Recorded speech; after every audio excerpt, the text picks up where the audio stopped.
Today is June 10th, 2025. We're here at the Community Media Center in Westminster, Maryland. My name is Charles Harrison, and joining me today is Chris McLean.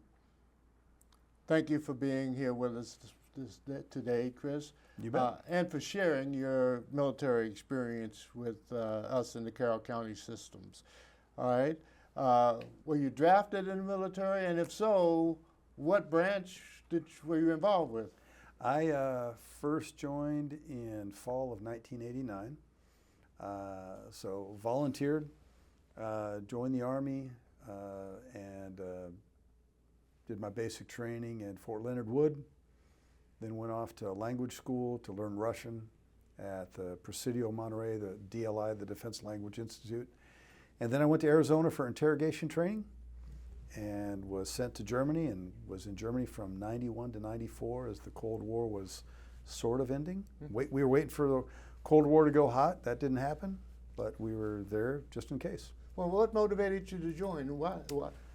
I got to a point in my life where I didn't know what to do next, and saw a handful of my buddies who were in similar points, and they were doing what I would call Joe jobs, you know, gas stations, ski resorts, restaurants, etc., which I've done those jobs, nothing wrong with them. But while they were figuring it out, I thought maybe while I was figuring it out, I'd do something that I could bring with me.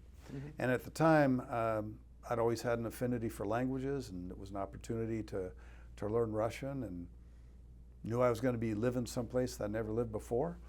And I figured I'd do that while I figured things out. Well, where were some of those places that you lived? In the first time I went in, I lived in central Germany, about an hour south of Frankfurt. The unit was based in Darmstadt, and then I lived in a little town called Gross-Gerau, which was a great experience. Really enjoyed it. My oldest son was born there. And then traveled throughout Germany and occasionally outside of Germany to do interpretation work, sometimes exercises. We had a German partnership unit. We had a Dutch partnership unit. We had British. We had, I never worked with the Danish, but we had a lot of partnership units that we would work with. So just got to travel around Central Europe a little bit. What other languages do you have besides Russian? At one point when I was a kid, I spoke Spanish pretty well. I think I've forgotten an awful lot of it. But while we were in Germany, Yugoslavia was breaking up, and we were fortunate enough that the brass let us kind of put together our own class, and so a bunch of us learned Serbo-Croatian. And I say Serbo-Croatian because at that time they referred to that language as Serbo-Croatian. Now it's Serbian and Croatian, but we had Serbian, Croatian, and Bosnian teachers in Germany, kind of bringing us up to speed. That's during the time Marshal Tito was the leader of the country, and there were 5, 6, yeah. Well, it was after he had died. I can't recall exactly when he died, but the country broke apart based on his death. I see. I got you. You've had some interesting experiences, training-wise.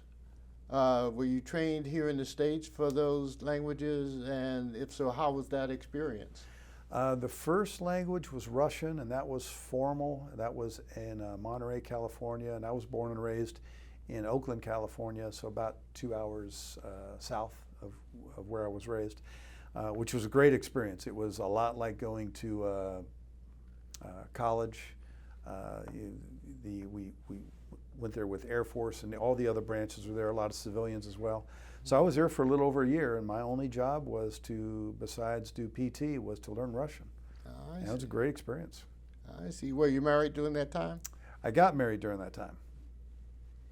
How did that impact on your training? And well, I had to study a lot, so it was a 1-year course, and I say for probably the first 6 or maybe even 8 months, you had anywhere from 1 to 3 hours of homework a night.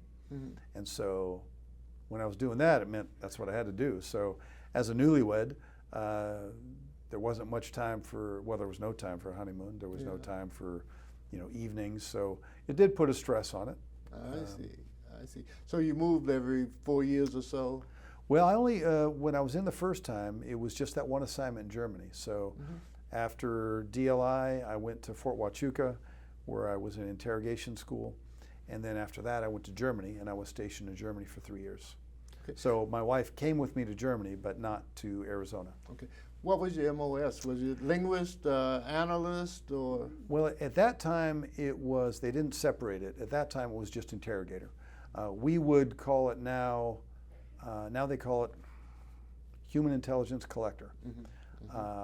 And then some of the human intelligence collectors are also linguists, but not always. So they kind of divided the MOSs. But at that time, I was in the first time, it was 97 Echo. Why 2 times? Why the break in service? Well, I got out of the Army because what turned out to be my first wife didn't like it. So I got out to make her happy, moved to her hometown. That didn't work out. And years later, once I met the perfect woman for me anyway, I went back in after we got things kind of settled between her kids and mine. So I went back in for the second time. I did a 1-year tryout in the Pennsylvania National Guard program. Again, got out because it wasn't a good fit with a family. But then I went back in the reserve the second time in 2008. And I actually just retired about a year ago. Oh, okay. So it was something I missed, something I enjoyed. And fortunately, I'll call her my final wife, was very supportive, and we were able to, it took us about 6-7 years to get to a point where we could consider it. And it's been a blessing, really enjoyed it. That's terrific. It sounds as though the military had some impact on your personal life. Oh, no doubt, no doubt. The biggest impact, and I was really fortunate. I did, of course, a Cold War or into Cold War tour to Germany, did what we call GWAT tour in Afghanistan, did it's kind of called a security cooperation tour to Saudi Arabia. And then I did 2 tours in the U.S. at Fort Meade and Quantico. But and all of my tours had some bad leaders, which happens everywhere. But even when I was in a combat zone, the most dangerous thing I experienced was driving out there, which I actually enjoyed. But I was fortunate enough not to be in a position where I was being shot at. But for me, the big thing was just being away from home and recognizing after the fact that you come home, whether you're away a year or 2, you just naturally assume there's going to be little to no change, and there's huge change. So for me, that was the biggest challenge every time. How do you feel you've changed because of military service? Boy, that's a really simple question. Great question. I'm sure I've changed. In a lot of ways, I'm softer. In a lot of ways, I'm more of a hard case. I'd probably have to do a list of which is which. But I started a part-time job, actually, not too far from here, at Carroll Community College about 8-9 months ago. And it's a really good fit. I get to help out the veterans and work with the student veteran population. Really enjoy that. But stress in most other places where I go to and they are communicating to me that they're under stress, it's not really stress. So how would you determine what would you say it was? Well, it's really stressful if your boss or a bunch of your bosses are screaming and yelling at you and threatening to make you work an extra 6 hours that night for something stupid, which is always the case. Or, of course, somebody shooting at the gate trying to get onto the post. I mean, those are really stressful events. Most of the stress that I think we encounter in most of the civilian world, outside of the trouble spots, one of which we're watching the news right now, is really stress we're creating ourselves, at least how we respond to it. Yeah. Sorry to get overly philosophical too soon into it, but I can't help it. And I'd really get philosophical without a glass of scotch. And the reason why I asked that question, because when people go in the military, they go in as one person. They come back as a totally different person. Either they age, they mature, the experiences of military service impacts on the way they view life as an interpretive entity. Well, I'll tell you one thing, and I suspect had I lived in other parts of the world as a civilian, I'd see this as well, but I don't know that. One thing I've come to notice is that we got it pretty good in the U.S., and even in other, and I've traveled a fair amount in other countries, mostly throughout Europe. Even in some of those countries, there are guardrails that you're not allowed to, like generally you don't leave the town or leave the class or leave the profession of your parents, depending upon what country you're in. And in this country, you can reinvent yourself. It has been that way for a long time. And so I think a lot of Americans, you go somewhere on vacation, you go to Paris, and I've only been to France once, but as an example, you go to, let's say, London, which I have been to a few times, and you think you've seen England or you think you've seen Britain. That's like saying if you go to New York City, you've seen America. It doesn't equate. So a lot of folks who do a week or 2 or 3 on trips may think they know a country, but they really don't. And you got to go where people are living their day-to-days and get to know them. And then you find out that we have a pretty good thing in the U.S. And particularly in Saudi Arabia and Afghanistan and parts of the Middle East, people are still living in huts with no water, no electricity. Well, have you availed yourself of any of the military benefits? I understand that military people nowadays don't get full benefits as far as the educational benefits, VA loans to purchase houses and whatnot. I have. I bought a house in Pennsylvania through the VA program, and without that, I wouldn't have been able to make it work. And I was able to get my education through what's called tuition assistance while I was in uniform. So I didn't need the GI Bill benefits, but I was able to transfer it to 2 of my sons, and it covered about almost 3/4 of each of their college education. So again, that was a real gift. That's terrific. Are they gearing their careers towards military service? Nope. One of my sons, I have 4 sons.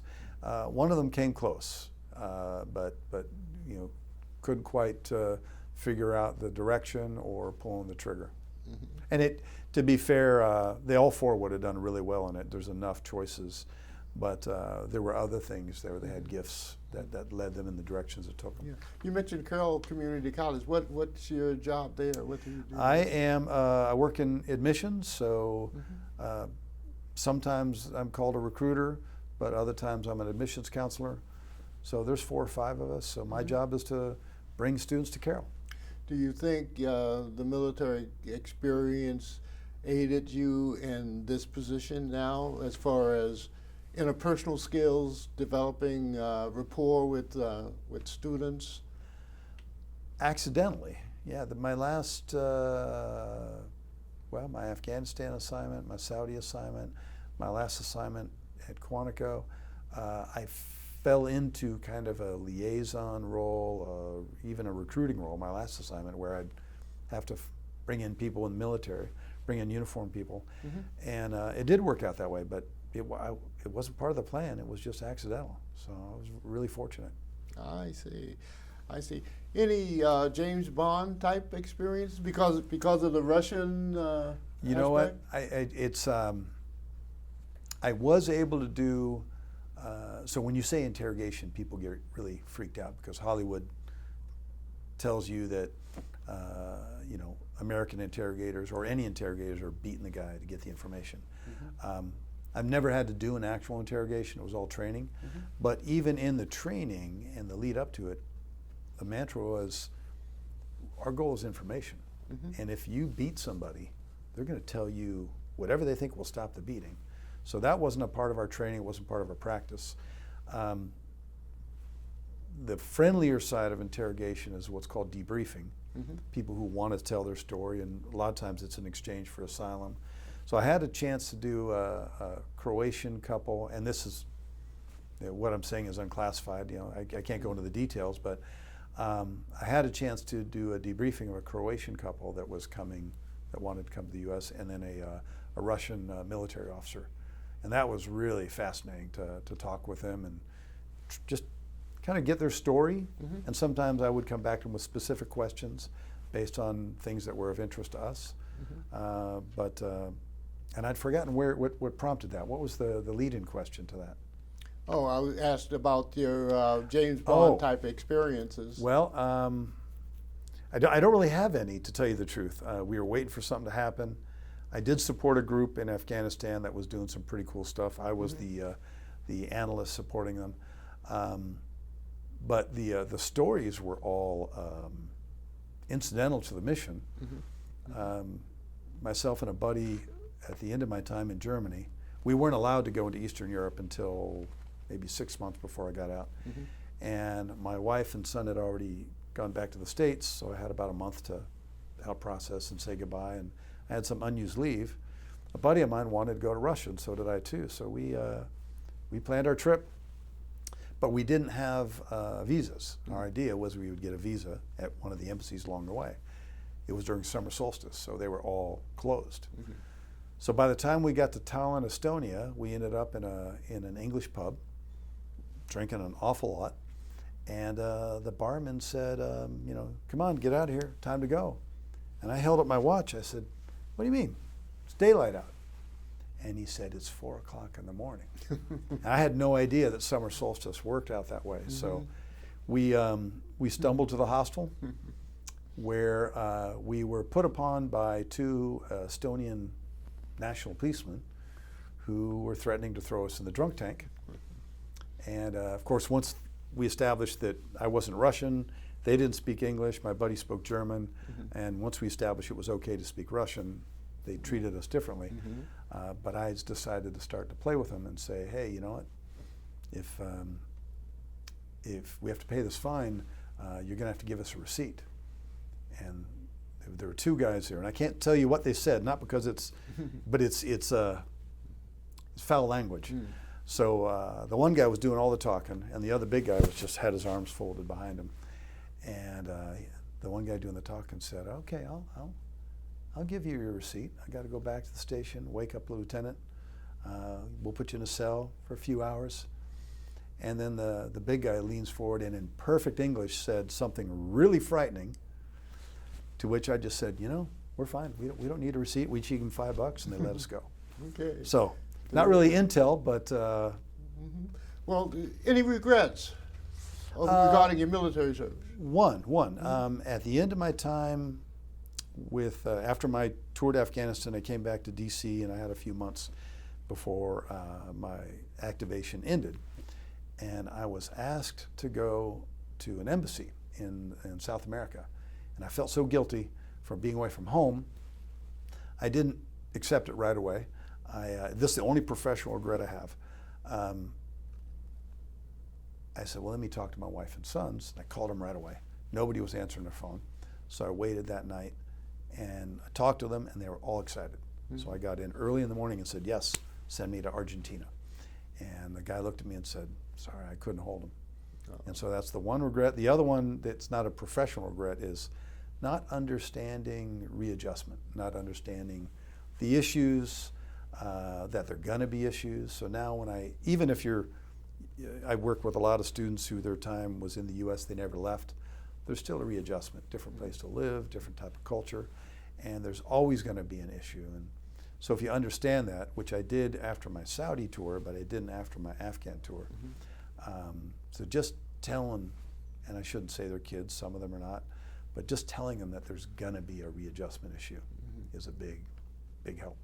Okay, that's terrific. I'm glad things seem to have worked out well for Oh no, you, it's worked out really well. I've been very fortunate, very blessed. Okay.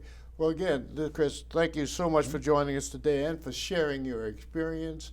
Hopefully, the things that you have laid out on this interview process will benefit some veteran listening to your life and your experiences. So again, thank you for participating with us today. You bet. Thanks for the time.